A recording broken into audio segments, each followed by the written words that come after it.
Selamat pagi, Assalamualaikum warahmatullahi wabarakatuh. Perkenalkan, saya Dian Pratama Putra dari Prodi Agroteknologi Fakultas Pertanian Institut Pertanian Stiper, Jakarta. Saat ini, izinkan saya untuk memberikan informasi mata kuliah yang saya ampu selama lebih dari 5 tahun ini, yaitu adalah mata kuliah kesuburan tanah dan pemupukan. Pada mata kuliah ini, bobot SKS-nya adalah tatap muka sebanyak 2 SKS dan praktikum sebanyak 1 SKS. Nah, mata kuliah ini itu dikembangi paling baru pada tahun 2023, tepatnya tanggal 24 Mei kemarin. Nah, saya akan menceritakan tentang capaian pembelajaran yang akan didapatkan oleh mahasiswa ketika sudah mengikuti mata kuliah yang sudah saya terapkan ini. Nah, capaian pembelajaran mata kuliah yang pertama itu adalah mahasiswa mampu mengimplementasikan sikap profesionalnya sebagai seorang pekebun yang juga dapat mengimplementasikan pemecahan masalah dan berkontribusi kepada masyarakat dalam kehidupannya. Lalu CPMK yang kedua, ya, capaian pembelajaran mata kuliah yang kedua, itu mahasiswa mampu menghadapi teknologi maju serta mendalam terhadap teknologi agriculture mengenai kesuburan tanah dengan pemupukan dan penerapan pemahaman tersebut ke dalam dunia kerjanya dan kemudian meningkatkan kualitas dirinya.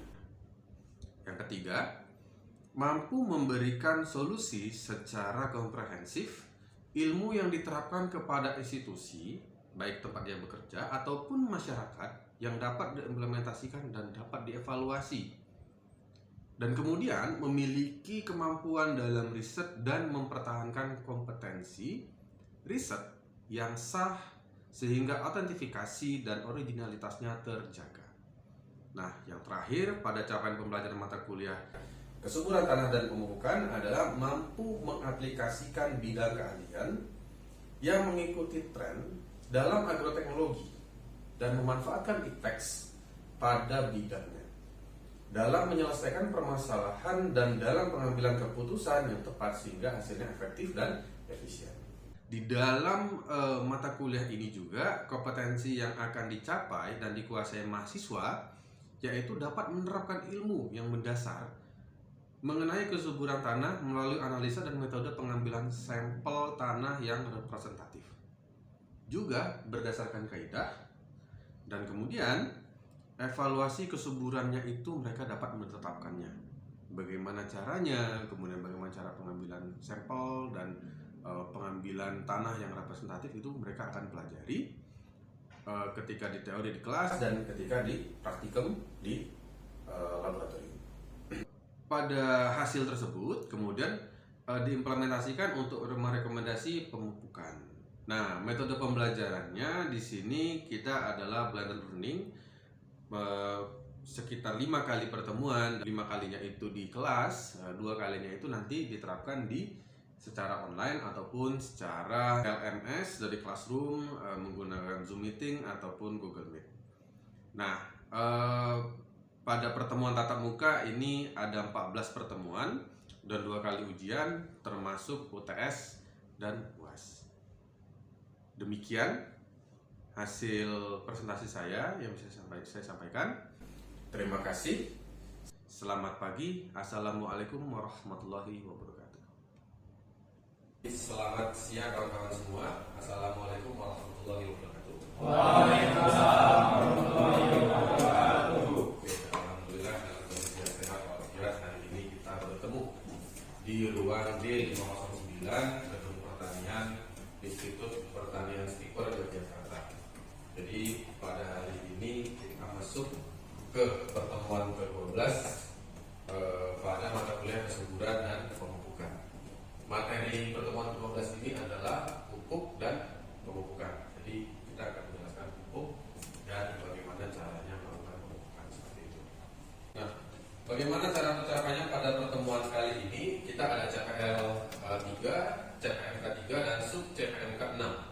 Jadi capaian pembelajaran lulusan nomor 3 di agroteknologi yang pasti kita dapat melakukan analisa dalam melakukan supervisi dan evaluasi Dan CPNK 3 itu kita mengimplementasikan ilmunya ke masyarakat dan ke originalitasan ilmu atau research.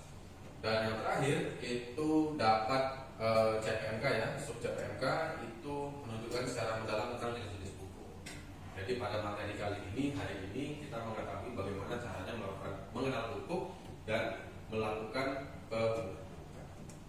bisa dipahami ya. Silakan sambil nanti apabila ada pertanyaan dipertanya. Ya. Nah di sini untuk menguasai pupuk ya, menguasai 100%, apa artinya pupuk? Itu wajib hukumnya kita mengetahui bagaimana dia bekerja. Ya, oke, semua orang bahkan orang awam pun pasti tahu itu apa. Maka itu saya berikan nilai 25% di awal. Itu adalah secara general pupuk atau nutrisi. Nah 25% lagi untuk mengetahuinya itu adalah bahan esensial ya yang dibutuhkan oleh tanaman untuk proses pertumbuhan. Siapa yang tumbuh? Yang tumbuh adalah tanamannya kan gitu. Nah, tanaman apakah tanpa dipupuk bisa tumbuh? Bisa, tetapi saya yakin 100% bahwa untuk memberikan hasil dia akan sangat kurang. Ya. Nah, kemudian 50%-nya itu apabila diberikan dengan jumlah sesuai maka akan mendorong pembungaan. Sehingga 50% saja yang kita berikan dengan adanya pemupukan itu ada potensi kemungkinan tanaman itu akan memberikan yang namanya pembungaan atau hasil. Kan kita menanam nih, ya kan? Kita menanam, yang kita tanam itu harusnya harus memberikan hasil, ya kan? Gak mungkin dong kita nggak mengharapkan hasil kalau kita berinvestasi. Ya, kita di perkuliahan semester 2 kita tahu bahwa untuk mendapatkan hasil, ya, untuk mendapatkan hasil kita mengorbankan apa? Yang pertama mengorbankan investasi waktu yang tidak bisa kembali dan investasi uang. Yang terakhir adalah tenaga. Ya kan? Kita menunggu waktu kira-kira sama dengan ya, kalau satu sama dengan ya 4 tahun kurang lebih untuk bisa tanaman itu memberikan hasil kan begitu. Nah kalau pemupukannya jelek bagaimana? Kalau kita tidak sesuai pemupukan bagaimana? Yang terjadi seperti apa? Ada yang bisa jawab? Yang terjadi seperti apa? Dia pun? Bila pupuk itu tidak saya otomatis ya output yang kita pilih kurang mau kita angkat tidak akan tercapai dengan maksimal. Oke. Jadi tidak akan tercapai dengan maksimal. Hasilnya hanya stagnan seperti itu. Ya, begitu. Nah kemudian 75% akan terdapat dalam tubuh tanaman dan 100% kalau kita sukses akan memberikan pemupukan itu secara tepat. Bagaimana pupuk itu kita berikan secara tepat? Ya kan? Nah itu nanti akan kita bahas. Pada pupuk kimia kita bisa lihat 80% di seluruh dunia di bumi ini menggunakan kimia. Pupuk organik nomor 2 15% dan pupuk hayati hanya 5%. Ya. Nah ini ada yang tahu nggak kenapa? Ada yang tahu nggak? Enggak ya? Jadi karena begini, pupuk kimia itu sudah dari tahun 1800-an digunakan. Ketika dia sudah digunakan, dia sudah ditebarkan, maka akan mempercepat pertumbuhan tanaman karena dia akan high nutrient ya. Tetapi dampaknya adalah kebanyakan dia bisa merusak tanah apabila ada residunya. Ya dengan catatan apabila tanah pupuk kimia tadi itu ada residu. Kalau dia ada residunya, maka pupuk kimia tadi pasti akan menjadi polusi bagi tanah. Ambil keras, dari semangat air yang rendah, yaitu sudah pada materi sebelumnya. Nah itu ketika kita sudah mempunyai data pupuk kimia tadi itu bisa meracuni, tetapi orang masih pakai, nah itu gimana? Berarti kan apa? Mindset ya. Nah ini harus berubah. Kalian sebagai sarjana pertanian, ya baik besok bekerja di perusahaan ataupun besok bekerja di sebagai entrepreneur ya, sebagai orang yang menciptakan pupuk contohnya, itu nanti bisa mengambil ilmu bahwasannya sekarang pupuk organik dan pupuk hayati itu hanya menempati 20%. Nah, sehingga regenerasi tanah di sini sangat kurang. Ketika regenerasi tanah tadi itu kurang, apa yang kita perlukan? Yang kita perlukan adalah tahu mengenai cara buatnya, dan itu kita sebar seperti itu. Apa manfaat dari pupuk dan pemupukan itu sendiri? Ya, yang pertama, manfaat dari pupuk dan pemupukan meningkatkan ini ya, unsur hara. Unsur hara itu kan harus ditingkatkan. Kalau tidak ditingkatkan yang terjadi apa? Ada yang menjawab? Apa yang terjadi? Kalau suara tidak ditingkatkan? Oke? Mungkin dari tanaman kurangnya pertumbuhan. Kurangnya pertumbuhan. Mungkin lain kan? Apabila tanaman itu kurang usaharanya, kebutuhan usaha bagi tanaman itu kurang, maka tanaman itu akan kurang tumbuh sesuai dengan potensinya. Oke. Jadi kalau kita tidak meningkatkan karang, yang pasti akan ini tanaman akan kurang.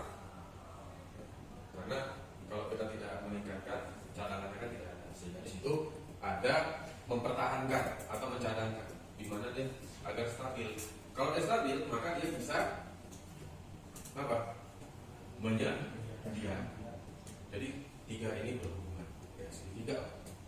Ketika kita berikan pupuk itu ke tanah dan kemudian dimanfaatkan oleh tanaman, maka kita meningkatkan kesuburannya. Dan yang terakhir, yang kedua, kita dapat mempertahankan kesuburannya. Kalau kesuburannya hanya seperti itu saja, maka apa yang bisa kita hasilkan? Kita sudah berinvestasi ketiga kali itu, berinvestasi waktu, biaya, dan tenaga. Maka jangan sampai atau tidak maulah kita untuk rusak tanaman yang kita beli. Dan yang terakhir dia dapat Oke, jadi manfaat itu tadi adalah manfaat dari pupuk dan pemupukan. Nah, kemudian bagaimana cara kita memberi pupuk? Jadi di dalam ilmu pemupukan dan ilmu kesuburan itu ada 4 tepat. Ya, jadi di dalam 4 tepat ini dia adalah segitiga yang tidak boleh terputus. Terputus maksudnya gimana? Kalau tadi kan kita di sini ada untuk ini ya, menyediakan, ya toh? Kemudian kita mempertahankan dan ini meningkatkan. Ini ada segitiga yang tidak boleh terputus. Sirkulasinya itu adalah dengan cara menerapkan 4T. Ya, di dalam 4T ini kita harus tahu dulu bagaimana caranya menemukan tempat, ya kan, menempatkan tempat dalam pupuknya. Kemudian bagaimana tepat caranya, tepat waktunya dan tepat dosisnya. Jadi kalau saya bilang 3M tadi itu dia masuk juga ke dalam ketepatan dalam 4T, di sini harus kita perhatikan. Kalau kita salah melakukan pemupukan dengan tempatnya, yang harusnya kita melakukan pemupukannya itu di lingkaran tanaman, tapi kita berikan dia hanya segaris saja, itu salah nggak? Itu salah ya. Sehingga di situ tempatnya harus juga melingkar di pangkal tanaman ya, di pangkal batang kan. Kemudian caranya bagaimana? Kita menambahkan kan, atau kita tabur saja, atau kita cairkan pupuknya kemudian kita semprotkan ke daun dengan foliar irrigation, atau bagaimana? Nah, kalau dia ternyata pupuknya itu berbentuk cair kemudian kita tuangkan ke tanah, salah atau benar? Kita tuangkan ke tanah, salah atau benar? Salah. Karena kalau dia berbentuk cair, itu sudah pasti digunakan untuk foliar. Walaupun ada beberapa ya industri pupuk menyatakan di situ boleh disemprotkan ke tanah, tetapi efektivitasnya akan menurun. Karena perlu kita ketahui kalau dia berbentuk cair, biasanya dia harus berbentuk organik atau hayati. Kalau dia berbentuk kimia, dicairkan, masukkan ke tanah, bisa sih, tetapi dengan konsentrasi yang tinggi itu bisa merusak perakaran tanaman, menimbulkan jamur. Kemudian waktunya, ya kan? Waktunya ini yang kadang-kadang saking wah saya nggak mau panas nih. Apa yang kita lakukan? Pupuknya pagi-pagi kan begitu, sehingga ini merusak uap dari litosfer. Litosfer atau permukaan tanah itu bisa rusak. Karena apa? Karena penggunaan pupuk yang dia sepagi mungkin, matahari yang radiasinya tidak terlalu tinggi, itu akan menimbulkan uap-uap termasuk embun. Sehingga ketika kemudian dia tinggi, dan terjadi adalah pupukmu itu menguap. Ya, kadang-kadang ada juga menyebutkan ketika ada panas tinggi juga pupuknya menguap seperti penawapan kan begitu. Tetapi ternyata uap yang paling tinggi ketika dia dibagi, di mana pertama kali adanya radiasi, adanya panas yang kena ke tanah. Gitu ya. Sehingga waktunya kita perhatikan. Nah, pemupukan yang baik itu bagaimana? Pemupukan yang baik itu pastinya di awal musim hujan. Karena pupuk itu kan bentuknya padat. Kalau kita ngomong kimia ya, pupuknya padat ataupun dia organik pupuknya padat, itu dia di awal musim hujan. Kenapa? Karena hujan sebagai aktivasi dari pupuk. Kita tebarkan dia, maka maka air hujan tadi itu yang membawa larutan berbentuk ion yang bisa dimanfaatkan oleh tanaman, sehingga waktunya harus pas. Kemudian dosisnya ini, inilah yang menjadi salah satu hal yang menurut saya itu penting. Kadang-kadang banyak sekali ya, saya pernah menemukan beberapa petani itu harusnya pada usia tanaman 4 tahun itu dosisnya hanya 2,5 kilo per ya, dia berikan 5 kilo. Biar apa Pak? Saya tanya. Ternyata biar tanamannya itu terpenuhi kebutuhannya. Kalau dosisnya tidak, ya kan? Kalau dosisnya itu kan harusnya pas. Kalau dia 4 tahun rata-rata secara hitungan ya berdasarkan riset itu dia butuhnya hanya 2,5 kilo, tapi dia berikan 5 kilo kan boros 2,5. Bisa untuk pemupukan selanjutnya toh? Nah, pemupukan selanjutnya ini yang harusnya diberikan ketika dia kebutuhannya itu memang kurang. Jadi kita harus juga berdasarkan data LSU dan SS, Life Saving dan Soil Saving. Nah, sehingga dosis itu ditentukan seperti itu. Misalnya yang bermuatan negatif, maka dia akan melekatkan pada pada ion yang bermuatan positif. Kalau misalnya bermuatan positif, maka dia akan mengikat ion yang bermuatan negatif. Istilahnya tarik menarik seperti magnet, gitu ya. Nah, ketika dia terjerat dan sudah terjerat di dalam misel organik dan clay ataupun clay, kemudian dia terlepas, ya kan? Terlepas karena apa? Bisa karena kelembapan, bisa karena panas, bisa karena diserap oleh tanaman. Beberapa jenis kalau kita menggunakan dua jenis ini itu adalah aliran massa, ya, aliran massa ataupun konduktor dari masing-masing ikatan. Yang ini ya, dari masing-masing ikatan ini itu dia karena adanya kekuatan elektrostatis dari tanah. Tanah juga bisa menghasilkan listrik ya. Ya bisa menghasilkan listrik. Jadi listrik tadi itu akan membuat lapisan-lapisan di dalam misel itu terlepas kemudian digunakan oleh tanaman dari cerah tanah terlepasnya. Kemudian dia baru bisa terserap. Terserapnya itu bagaimana? Terserapnya itu dipertukarkan dengan ion H+ ataupun OH-. Ya, jadi di akar tanaman contohnya ini akar. Ya, sebagai contoh di sini akar. Ya kan, ini akar tanaman dan dipertukarkan. Ya, pada rata-rata akarnya dipertukarkan H+. Kalau ditukarkan dengan ion yang bermuatan positif. 1 H+ sama dengan 1 ion positif. Apa? Bisa K+, Ca2+, Mg2+. Nah, ini pada tahap selanjutnya di minggu depan di perkuliahan pertemuan 13. Nah, kalau dia ada juga ion yang bermuatan OH-, ya ini sudah kita pelajari di dasar tanah, itu dia dipertukarkan dengan yang bermuatan H+. Tetapi kalau H+ itu dia dari asam-asam organik di akar tanaman, kalau OH- itu dia pada soil solution. Jadi mengikuti kondisi kering atau basah suatu A. Bisa dimengerti ya? Oke. Ada pertanyaan? Silakan ini. Berapa perbandingan antara gula dan kandungan yang terdapat pada? Oke. Jadi pertanyaan ini langsung ke tujuan ya. Karena ini filler itu bagaimana menuju pada HPP. Ya, jadi harga pokok produksi ditentukan bagaimana kita dengan filler. Kawan-kawan sudah pernah dengar pupuk NPK? Ya. Pupuk NPK. Ya, sorry, saya tulisnya aja. NPK 15. Ya kan? 15 ini di total jadi 45%. Ini adalah nutrisi dari NPK-nya. N15, K15, K15. Nah, sisanya kan dari 100% ada berapa? 55% toh? 55%-nya itu adalah filler. Fillernya kan terbuat dari apa? 1, bentonit. Bisa bentonit ya. Kedua, itu bisa juga dengan yang namanya zeolit. Bisa juga nomor 3-nya digunakan oleh lempung atau C.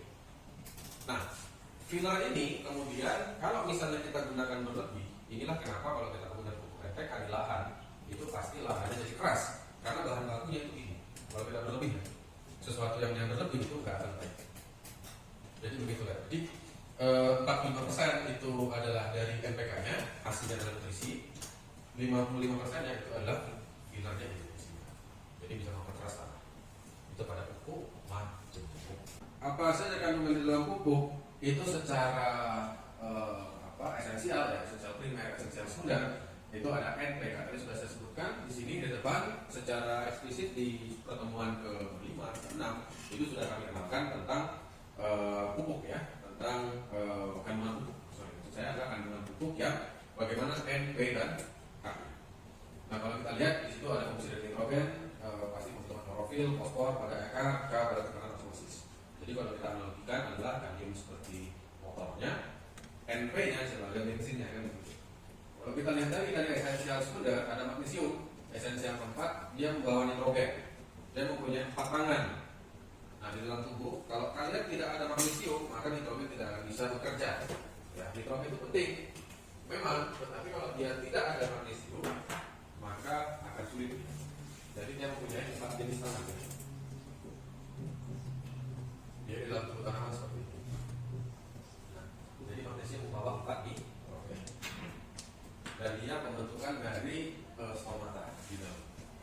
Jadi 90% yang dibutuhkan tanaman dari pupuk itu adalah sebenarnya adalah nitrogen yang dibawa oleh magnesium. Nah ini yang repot. Magnesiumnya nggak ada. Siapa yang mau nitrogen? Kalian gendong ya? Bisa sih dengan cara yang lain. Lalu fiksasi. Dan itu nanti pada bab yang lain. Nah, kemudian ada kalsium, di situ Ca, ya. Ca kalsium sebagai pemeran sel, stabilisasi sel, yang intinya untuk sel, di mana sel tadi itu harus dibentuk. Kemudian sulfur yang terakhir pembentukan asam amino, vitamin dan senyawa-senyawa organik, termasuk pelepasan ion H+ di dalam akar tanaman. Itu dibantu oleh sulfur. Jadi di sini macam pupuk yang utama untuk tanaman. Kita bisa lihat di situ ada NPK, ya, NPK, nitrogen, fosfat, kalium. Kalau kita lihat warnanya biru biasanya yang dia mereknya mutiara, 16. Urea itu 46, TSP itu sama 46%. Kemudian untuk MOP, muatan potas atau dia kandungannya kalium itu ada 60% di kawasan tersebut. Nah, dari macam-macam pupuk inilah yang paling banyak dibutuhkan di industri di dalam pupuk. Industri pupuk. Jadi industri pupuk itu mereka berjualan di 4 area ini. Kemudian yang kedua macam pupuk lainnya itu ada di sini. Nah, ada kisrit, magnesium 21, sulfur 21, dolomit, kalsium 21, magnesium 18. Jadi kedua pupuk ini, kisrit atau dolomit, harganya itu jauh sekali, berbeda sekali, kawan-kawan. Dolomit itu kalau di sebenarnya di Jogja saja ya, itu dia per saknya itu hanya 10.000. Kalau kisrit itu harganya bisa sampai 500.000 per sak. Ya, ukurannya berapa ya? Kalau dia per sak 10.000 tadi paling 25 kilo. Itu industrinya banyak di Gunung Kidul karena dia hanya menggunakan batuan. Jadi dolomit itu dari batuan yang ditambang, batuan kapur. Atau kalau kita bisa ngomong kapur pertanian. Tapi kalau kisrit dia ada metode sintesanya. Jadi menggunakan sintesa dari ikatan natrium dengan klorida. Nah, yang organik tergantung dari kualitas bahan dan ada yang mikro, ya pupuk mikro, yaitu ada kita sudah pernah bahas di bab sebelumnya tentang nutrisi ya. Pupuk mikro itu ada apa aja? Ada yang bisa jawab? Pupuk apa? Ya. Ada boron, apa lagi? Yang lain di sana? Apa lagi? Ada zinc. Lalu apa lagi? Ada Mn. Apa lagi? Besi, Fa, Cu, cuprum. Banyak ya. Jadi mikro itu banyak. Tetapi dibutuhkan dalam jumlah sedikit. Jadi pupuk makro dan mikro sudah pernah kita bahas ya. Sudah pernah kita bahas. Kalau makro itu banyak, mikro dibutuhkan dalam jumlah yang sangat sedikit. Nah, jadi maksimumnya adalah 100 titik ya. Kalau dari mikro. Kalau lebih dari itu berbahaya, harus hati-hati. Kemudian pupuk cair. Nah, tergantung dari kualitas dan bahan yang digunakan. Nah, sebelum itu kita masuk ke tulisan nih.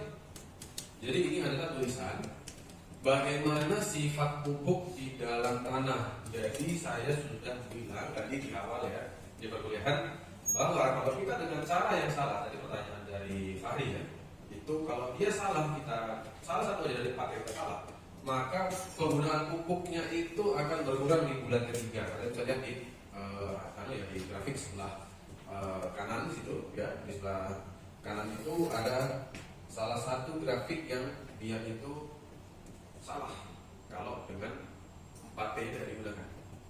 Jadi grafiknya itu dia kurang dan menurun pada bulan ketiga. Bulan 1, 2, 3 menurun, langsung drastis habis kalau kita tidak menggunakan cara 4P.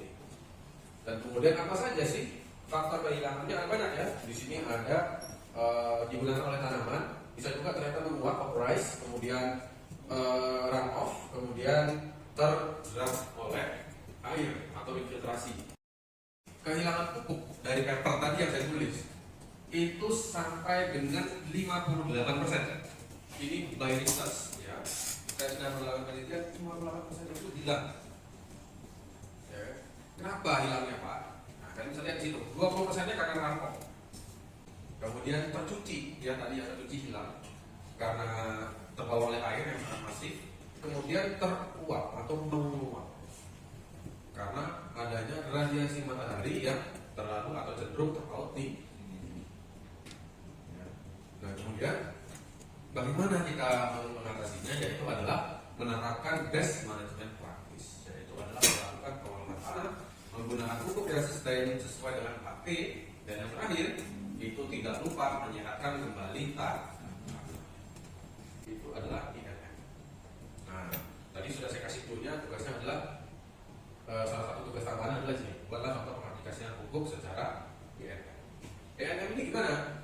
Kalau kita lihat pada tanaman sawah ya, di sawah itu ada pupuk yang dia hanya menggunakan pupuk kimia saja atau only fertilizers. Kalau kita bisa lihat ya, ketika di situ only fertilizers, dia akan habis di usia tanaman 60 sampai 90 hari. Cepat sekali habis, ya kan? Nah, bagaimana cara menanggulanginya? Digunakanlah INM tadi. Nah, kalau kita menggunakan organik aja, dia baru bisa dirasakan 60 sampai 90. Jadi vegetatifnya nggak dapat, generatifnya juga nggak dapat. Kalau kita hanya menggunakan salah satu saja. Nah, bagaimana? Kita harus menggunakan keduanya. Kita gabungkan pupuk kimia dengan pupuk organik. Inilah yang dinamakan INM. Menyehatkan tanah dengan pupuk organik, memberikan produksi dengan pupuk kimia. Apakah bisa Pak dengan organik? Bisa ya, tapi kasusnya ini saja. Ya. Dan penggunaan pupuk organik itu membutuhkan waktu yang cukup lama. Nah, waktu yang cukup lama ini belum bisa kita gunakan atau diterapkan pada pertanian saat ini. Kenapa? Karena ternyata kebanyakan tadi di awal ya, 80% itu penggunaan pupuknya masih kimia, sehingga perlu penggunaan konsolidasi yang baik dan benar. Nah, kalau kita menggunakan INM, kalau kita menggunakan fertilizer di awal, nah nanti dia di pertemuan di antara 60 hari sampai 90 hari dia organik yang main. Jadi kalau dia di sini menggunakan pemupukan kimianya, organiknya itu main di akhirnya. Jadi organik untuk penyempurnaan di fase generatif. Oke, kita lanjutkan di sini 3 cara dalam aplikasi pupuk. Bisa dibenamkan, bisa disemprot, bisa ditebarkan. Jadi pertanyaan tadi itu untuk Mas Gaida sudah bisa kita jawab bahwa setiap pemberian atau perlakuan 3 cara pupuk tadi itu dalam industri itu sangat memungkinkan. Gitu ya. Jadi caranya bisa dibenam, disemprot atau ditebar. Kalau dibenamkan pada pupuk yang kualitasnya tinggi. Contohnya pupuk apa? Lihat. Pupuk. Kalau dia ditebar, contohnya pupuk apa? NPK. Ya, itu higroskopisitasnya ya rendah. Jadi higroskopisitas tinggi ya itu menggunakan pupuk yang dibenamkan. Kalau dia disemprotkan itu apabila kebutuhannya memiliki kebutuhan yang sesuai. Simpulan perkuliahan, keanekaragaman pupuk, bagaimana mengandungnya. Pupuk itu juga menjadi faktor vegetatif di dalam tubuh tanaman dan generatif untuk hasil. Lalu kandungan pada pupuk itu bagaimana cara karakteristiknya, ya. Dan itu kita lihat itu perlu. Jadi kawan-kawan nanti untuk selanjutnya kita di pertemuan ke-13. Yang terakhir adalah karakteristik pupuk menentukan bagaimana cara pemupukan. Silakan untuk referensi silakan ke sini. Kalau ada pertanyaan tadi sumber referensi silakan dicari kalau misalkan ada. Pertemuan nanti juga bisa nanti saya berikan di secara software. Saya tutup. Selamat siang. Assalamualaikum warahmatullahi wabarakatuh.